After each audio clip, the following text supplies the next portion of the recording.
камтар хоб кунед. он ба шумо барои пурратар ва сермаҳсул гардонидани ҳаётатон кӯмак хоҳад кард.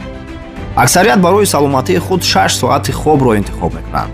дар давоми 21 рӯз кӯшиш кунед 1 соат барвақттар аз хоб бедор шавед. ба оҳистагӣ ин одат мешавад. дар хотир доред ки сифати хоб муҳим аст, на миқдор. ба ин тартиб шумо 30 соати иловагии дигар пайдо хоҳед кард.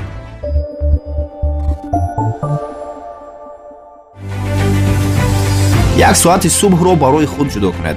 барои мулоҳиза, тартиби нақшаи рӯз ва матнҳои илҳомбахш хонед, мусиқӣ гӯш кунед ё китобҳои рӯҳбаландкунанда мутолиа намоед. аз ин вақти ором истифода бурда рӯҳи худро бо қувва ва нерӯ барои рӯзи пурталотум ва кор таъмин кунед. ақаллан ҳафтаи як бор баромади офтобро тамошо кунед ё ба тамошои табиат бароед. оғози хуби рӯз самаровар хоҳад.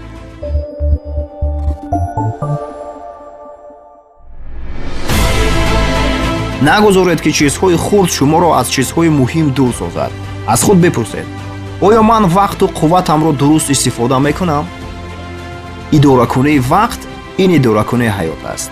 биноан вақти худро самаранок истифода баред.